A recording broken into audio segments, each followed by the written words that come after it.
One day I was called up into a patient's room in the ICU. Hey, my dramatic entrance.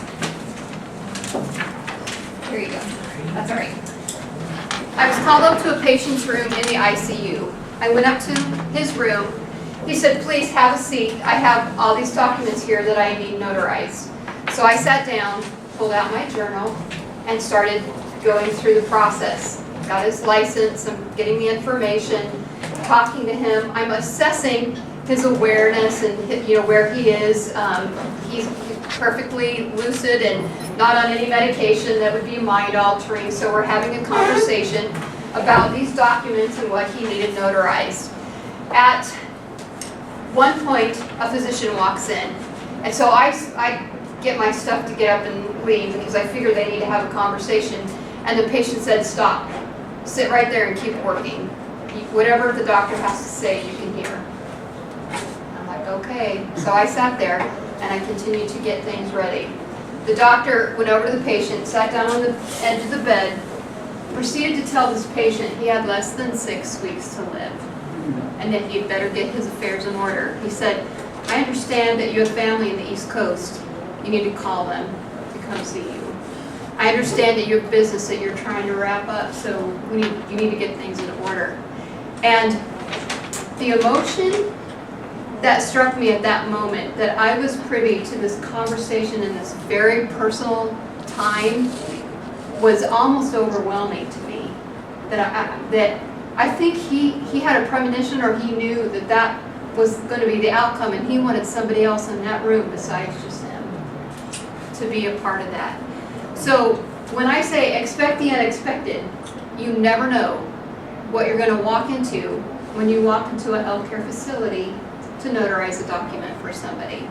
You're meeting people at the most vulnerable time of their life, whether it's a chronic illness or they were in a traumatic accident or whatever the case may be. You are catching people in the most vulnerable part of their lives. So you have to be prepared for everything. So let's get started. Okay, best practices. I always go over this because I want to make sure that you all, how many of you are actual notaries? Okay, most everybody here in the room. So you've got your procedures and you know pretty much how you run things, but always, always, always require personal appearance. I have had this happen to me where people will call me and say, my grandma's home sick and she's too sick to come out. Here's the document that she signed. Can you notarize that for me? What do you think I tell them? No. That's exactly right. Yeah, go ahead and grab 2 slips and 2 things. So I've learned you have to have personal appearance. You have to be able to assess that person's willingness and awareness. Doctors are famous for this. They come running into my office. I got 2 minutes between cases. I have to have this document signed. My wife signed it at home. Can you notarize this? You know what I always say?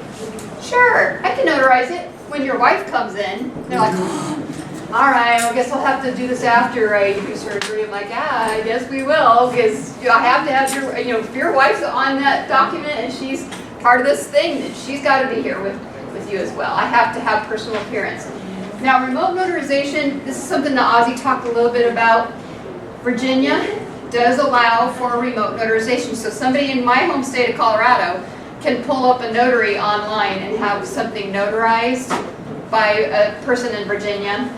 I will tell you my personal feelings towards it. I am not a fan of remote notarization in a healthcare setting because I have seen too many times fraud and abuse being perpetrated against the ill and infirmed.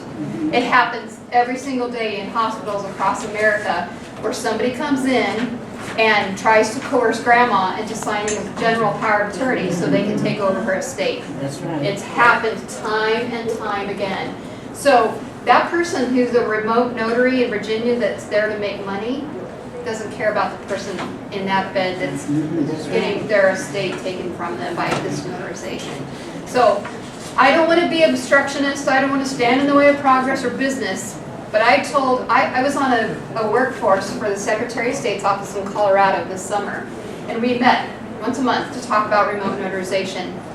And at the very end, I told the person who's pushing this, I appreciate what you're doing and that you're trying to get this passed, and I don't want to stand in the way of business, but I will come to this courthouse and I will testify against this bill because I said, let me ask you this, have you ever sat at the bedside of someone who is in the active stage of dying? No. Have you ever seen somebody have fraud perpetrated against them by a family member? No. Then you have no business doing remote notarizations if you have never experienced that because you don't know that that's what goes on in healthcare systems. So always properly identify that person. In Maryland, I don't know if the requirements are if the driver's license is expired or not, if it's okay.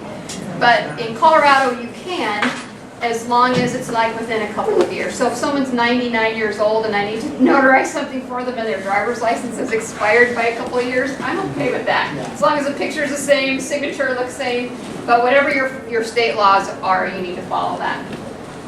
Determining willingness and awareness, we'll talk a little bit about that later. And then make sure you put it in your journal, document, whether this person was on medication, document whether the grandson was in the room and you had to kick him out because he was overly eager. Document things as much as possible in your fair register. And then you kind of scan the documents, make sure there's no blank spaces, right? That's really important that you don't allow people to put things in after you've already signed and stamped it. And then making sure you get everything in the appropriate way. So, notarizing in a healthcare setting. Doctors take the Hippocratic Oath, which is really first do no harm. That's why there's big controversy right now with dignity and dying laws that are coming down the pike in some states because you're doing harm to someone by hastening their death. So there's big controversy in that field, but they take an oath to treat patients with the intent of not doing harm. So I think that should be the notary's motto too. You should not be in a place where you go in and the document signer is harmed by your actions. That should never be part of the notarization. You should, when you're dealing with end-of-life documents for somebody or their estates at the end of life, those are really important documents. It's not like signing somebody's camp thing, to treat for medically for their kid. It's a life and death kinds of documents that we're dealing with in a healthcare setting. And you want to make sure you're not doing harm by those documents and how you do that. So, unexpected. What are the unexpected things that happen in a healthcare setting? So, first of all, standard precautions. We do this as healthcare people that enter a patient room, no matter whether we're in there to talk to them about whatever it is. Treat all blood and bodily fluids as if they were infectious. No matter, if you're going into a room as a volunteer to drop off flowers, you still treat every patient like they're infectious. It's just part of the process. And always make sure that you have equipment by you. So personal protective equipment are like gloves, gowns, safety glasses, different procedures that we follow. Those are things that are important to follow when you go into a hospital room. How many of you have ever notarized in a hospital? I'm the only one? Come on. Okay, let me put a plug in. I know a lot of you are in this business to make money. I get that. This is a great profession to be a signing agent or a typic and all the different things that you can do here in Maryland and Virginia and Washington. I totally get that. Entrepreneurial spirit is fantastic. However, there's a segment of population that really benefits from the knowledge that you have as a notary. And when you can donate or spend some time going into a healthcare facility, whether it's a hospital or a nursing home or a senior living center, and to go help people that otherwise don't have the means or knowledge of where to go to get help with this, then you're doing something great for somebody else. And you may not make a lot of money at that, but you're doing something wonderful to help people out. So I'm a huge proponent of do your business and thrive and make as much money as you can, but donate one afternoon a quarter to a healthcare center where you can just go in and say, I'm going to set up my stuff every third Tuesday of whatever the month, and then I'll be in and I'll be here for 2 hours, and if anybody needs anything notarized, I'll be happy to help. That's giving back, right? It's like the paying it forward piece of your lives. And so as you are blessed by your business and all the things that you do, go be a blessing to somebody else. So healthcare notarizations, there's nothing like it. Yes? I'm actually in healthcare, and I'm kind of in a transition career-wise, so Okay. I'm really grateful for this information. Do you find a challenge going to build, I guess, your relationships with the hospitals and the nursing homes? Are they receptive to you wanting to do that? I think so. I think some hospitals have their own notaries. You know, they'll have like 10 notaries in the hospital and they train them and everybody kind of knows the rules and the procedures. Some hospitals say, hey, it's a conflict of interest. We don't want our own employees notarizing for our patients. So we have to have, for a while I had to have volunteer notaries that would come in and notarize for patients. So you can develop a great relationship with, usually it's through the risk management or care coordination department of the hospital, and then you can get on the list and then they start calling you when they have cases that they, or help that they need for notarizations. We'll talk a little bit more about that. Right now we're going to talk about the gory stuff because that's like the fun part. So what is personal protective equipment? Gloves, gowns, I'm going to pull this out in a second. Protective eyewear, that's like there's like safety glasses that are clear. Masks, that's just a traditional mask, but we have something called N95 that's a mask that every nurse has that they get set up with. So when they enter certain patient rooms, they have to put on a special respirator mask so they don't breathe in anything that's in the room. So, how many of you have imagined that you would go into a room and put a gown and a mask on and gloves to go notarize something? It happens. You get requests. So, what's the tagline? Expect the unexpected. Exactly. So, before you ever enter a patient room, please wash your hands or gel in. Almost all hospitals and nursing homes have the hand sanitizer, hand gel right outside each patient door. So before you even go into the room, gel in, then you walk in, deal with the patient, do your notarization, come back out, gel out. Gel in, gel out. That's like my favorite thing to say. Hand washing is the best way to avoid the spread of infection. So there are some kinds of precautions you're going to see when you enter a room, and they'll have signs outside of somebody's room, and the nursing staff are great. They're going to say, okay, before you go in, this is what you need to know, this is what this patient is. So if you see airborne precaution, you're like, I wonder what that means. What do I need to do for that? So that means patients are located in a negative airflow room. A negative airflow room is separate from the rest of the hospital in that it doesn't have it's not connected to the air handling unit, so it doesn't have the same air conditioning and heating as the rest of the hospital. It's a specific room, fully self-contained, because people in that room are highly infectious. So you don't want their germs to be circulated through, the air handling units and sent throughout the whole hospital. So you've got to have these special negative airway rooms. So when they ask you to come in, they're going to give you a gown similar to this. They're very attractive, nothing like our fashion show gowns, let me tell you.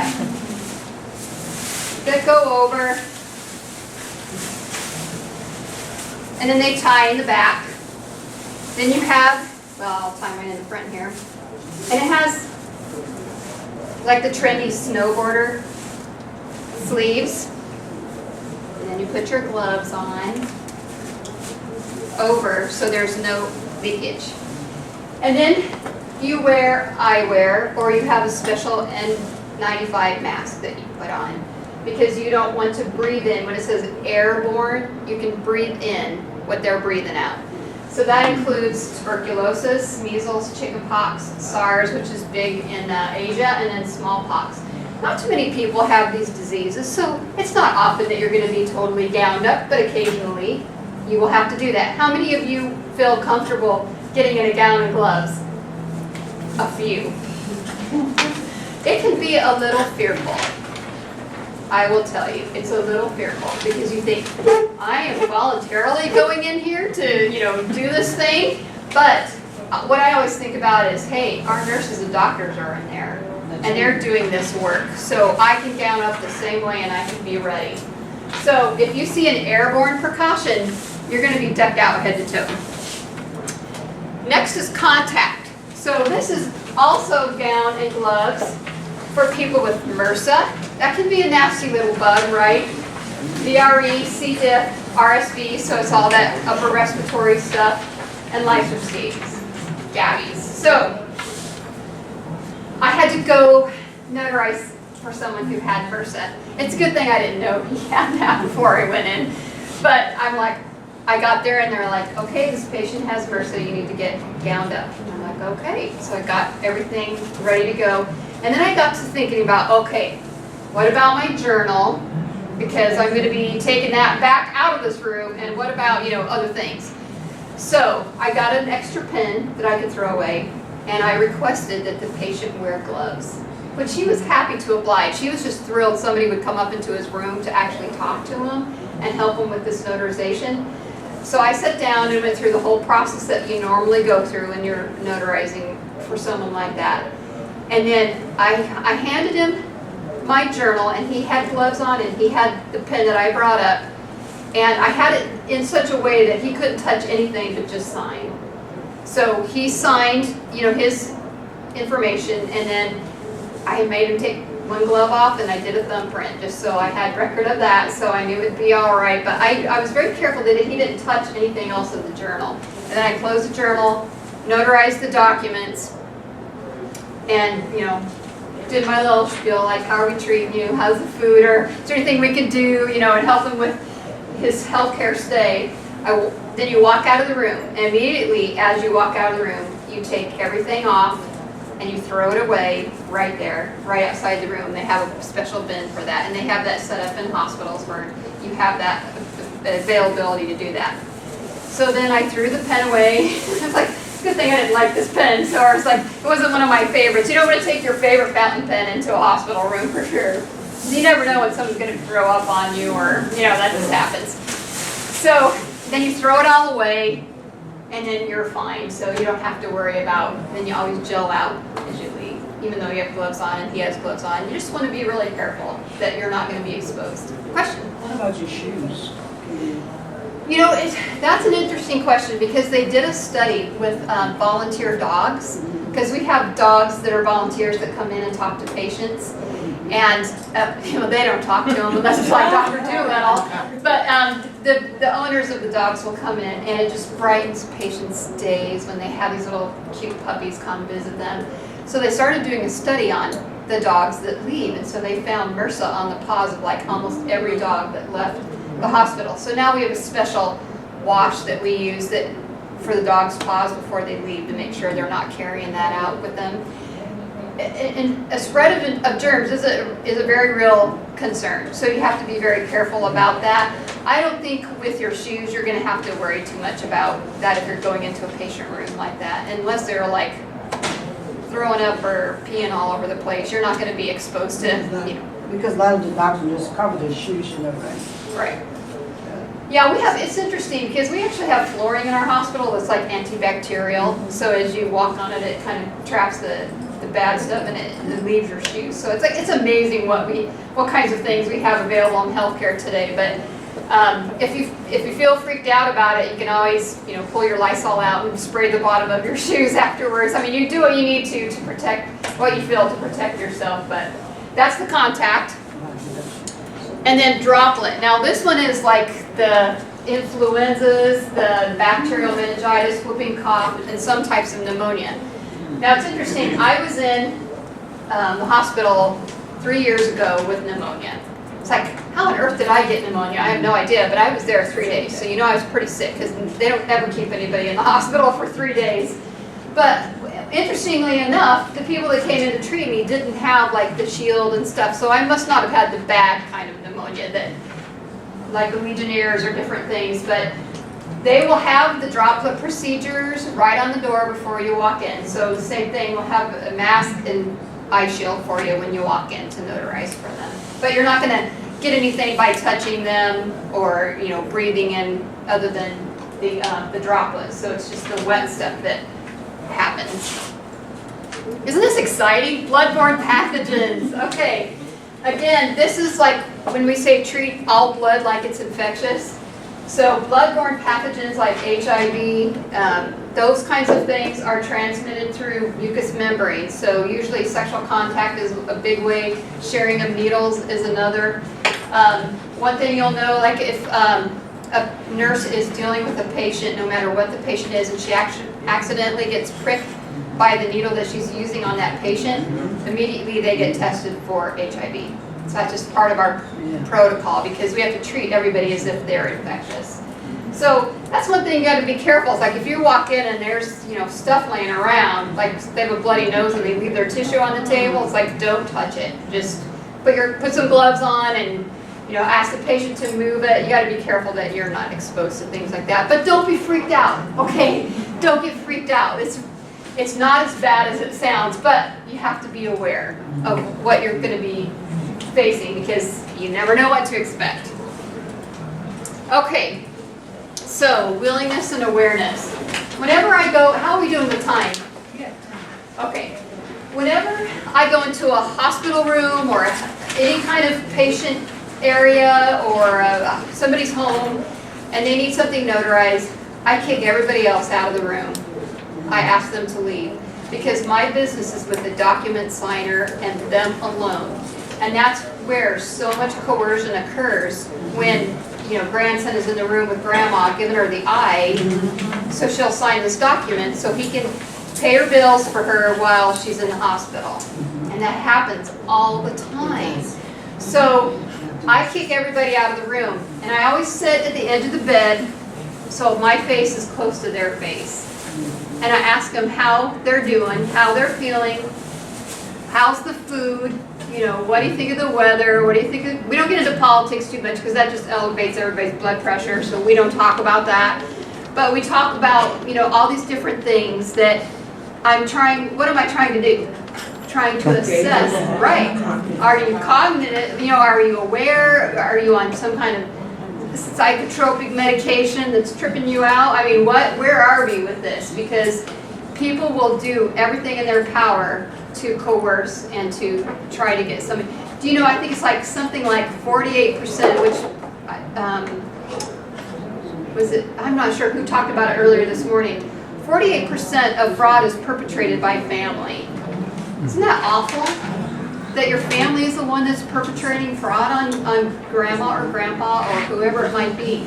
So talk to the patient face to face, assessing willingness and awareness. I can't tell you how many times I've had sweet little old ladies tell me, I really don't understand this document and I don't want to sign it. I'm like, okay, you know what?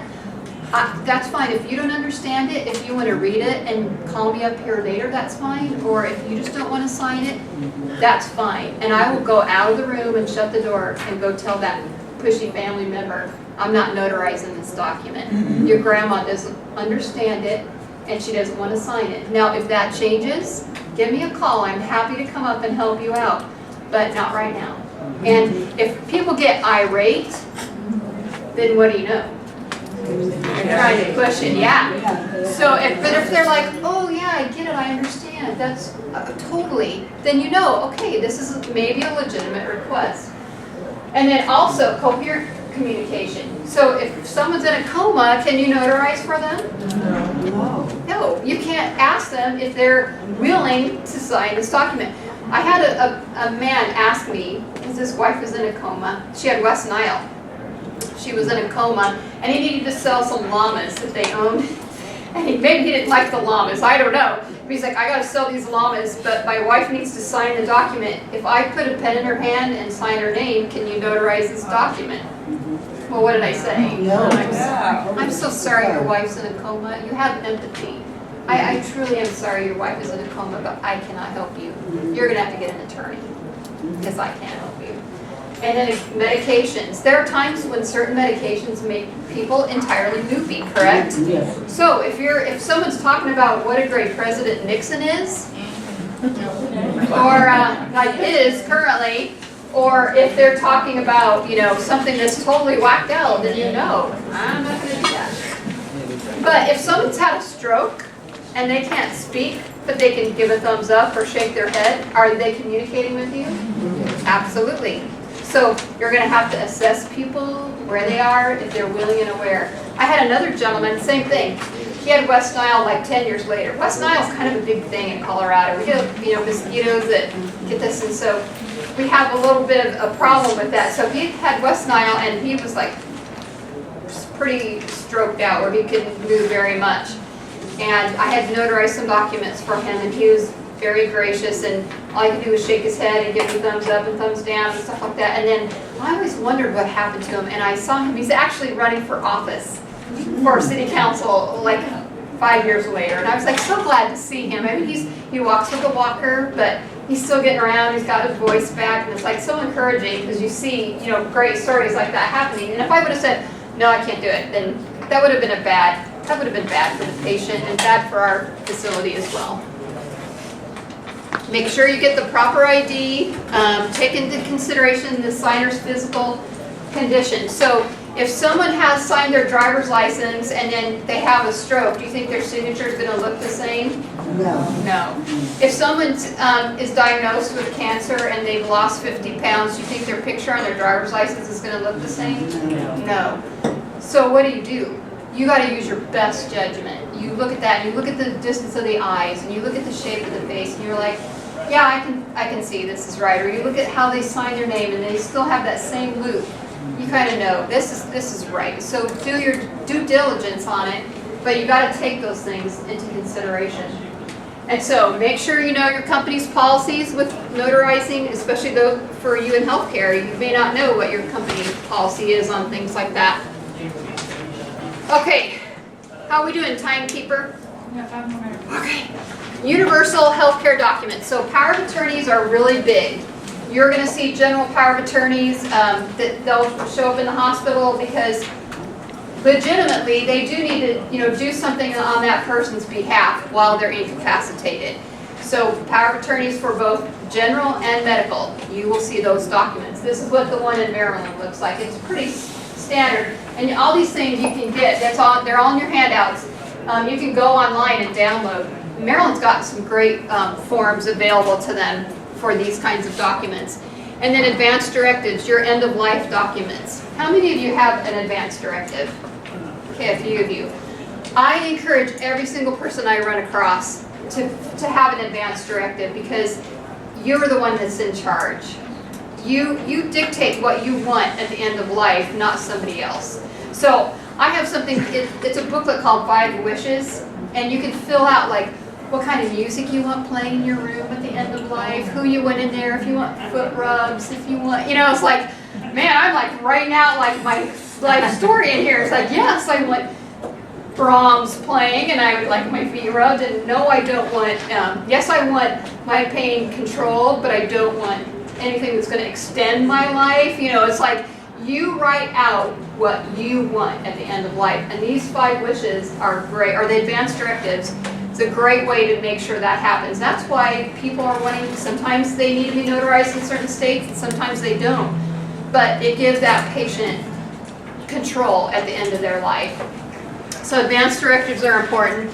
And then MOLST are like, this is for CPR directives and things like that. So if you're in a car accident, or if you have some kind of terminal illness, and you don't want your life extended artificially, then these MOLST documents have to be signed mostly by physicians. They're the ones who say, yes, we recognize this person has a terminal illness, and they've got, like that poor patient, 6 weeks left to live. And so let's follow what the patient wishes and not what we want, or extending things longer than we need to.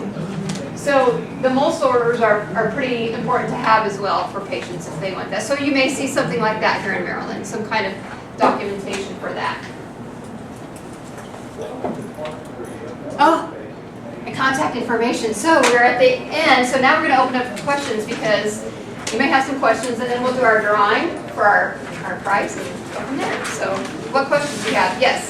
You indicated that the MOLST document is signed by an attorney. So you would not? No, most documents are signed by physicians. I meant Some, I don't know what it is in Maryland, it's different in every state. Some are required a notary to sign them, and sometimes it's just the physician. So it's different in every state. So you need to check it. I'd go online and check and see what's required from that. But those have to be signed by a physician, because they're the ones who recognize, yes, this person is at the end of life, so we need to do that. What other questions do you have? Come on, we have time now. I've never finished this early, ever. So we have some time to ask questions.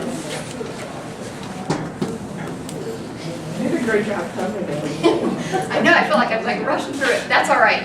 I guess one of the things that I would tell you is don't be afraid to go into a hospital setting to notarize. Even when I say expect the unexpected, expect that you may be confronted with something that you're not familiar with or used to. But I will tell you, the nursing staff are your greatest allies, because if you get called into a hospital room and you go up, and even before you go into that patient room, you can go to the nurse's station and find out who the nursing staff is for that patient and explain who you are, what you're there for, and you can ask them, are they on any kinds of medication that would prohibit them from being aware of what they're doing? The nurses will tell you. Because of HIPAA, we have to be really careful about, we're not going to tell you their diagnosis, and we're not going to tell you what type of medication, like, oh yeah, they're on, whatever drug. We won't tell you that, but we will tell you, yes, this medication, they are not in their right mind when they're on this medication. The other challenge is Alzheimer's. So with someone with Alzheimer's, they have lucid days and they have their Alzheimer days, correct? Mm-hmm. So the days that are lucid, where they totally understand what they're doing, do you think it's okay to notarize for them? Who says yes? Who says no? Okay, it's actually okay to notarize for someone with Alzheimer's as long as they have a lucid day. But here's the trick. How do you know what is their lucid day and what is their out of whack day? Because you're not with them 24/7, and you may not know what their normal behavior is like and what their Alzheimer behavior is like. So that, again, is another time when you would rely on their caregivers to help you with that. But that's why you always go, when you go into a patient room or go into somebody's, assisted living room, sit down with the patient and talk to them. I don't care if you talk to them for half an hour before you get started.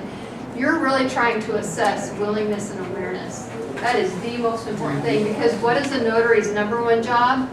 Detect and deter fraud. I don't want anybody being, not prosecuted. I don't want anybody to be taken advantage of on my watch. And I would rather err on the side of like, no, I'm not notarizing. I feel like there's coercion here. And if they want to get mad at me, go ahead. I'll document it in my notary journal. So if there's a question, people can come back and say, this is why I didn't do this. But don't be afraid to say no. Like Jamie is a sign language interpreter. My in-laws are sign language interpreters, and I don't know too many signs, because I just never learned it. But there are a few that I know. And the one thing that I know is this. So take your 2 fingers and your thumb and do this. That means no. And you have to learn how to say no to people when they're asking for something that's not right.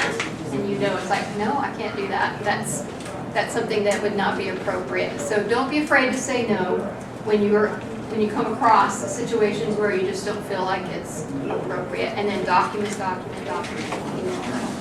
Yes? What would you need to do to identify yourself when you go in? Oh, okay, great question. And now somebody else had a question about that too. How do we get started in the healthcare system?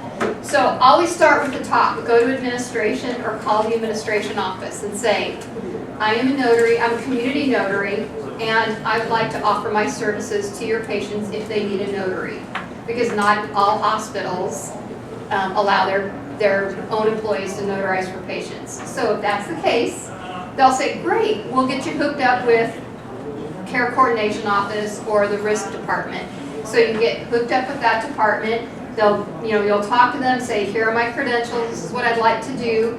And then you get put on a list, and they will call you and say, okay, it might be 9 o'clock at night that you might get a phone call, because sometimes people have emergency surgery. That's why I have, in my hospitals, I have notaries on all 3 shifts, because I want to make sure I've got people there in the middle of the night. So if someone has to have emergency surgery, they can have something notarized right before that time. So you may get a phone call and you might have to go in. So when you go into that hospital and you find the room, you'll see a nurse's station, or you'll see people out there, and just identify yourself. My name is Carol Salter, and I'm a notary. I've been called by this family in room 213 to come in and notarize. Is it okay that I go in? If the door's shut, or if, like, look on your precautions, so I need to gown up, what do I need to do before I go into this room? And then they'll walk you through it. That, people in healthcare are a different breed of people, and they're very good about being compassionate and helpful, and they will certainly help you get through that and get you what you need before you go into that room. But start at the top of the hospital chain, and they'll get you plugged into the right department. Okay, let's collect your slips. Does everybody have your slips done? And they have to be completely filled out. Thank you. Thanks. Did we get all yours over here? Okay, thank you. Did I get all your slips? Okay. I'm going to have one of our guest speakers here draw, so I don't get in trouble for drawing. How about that?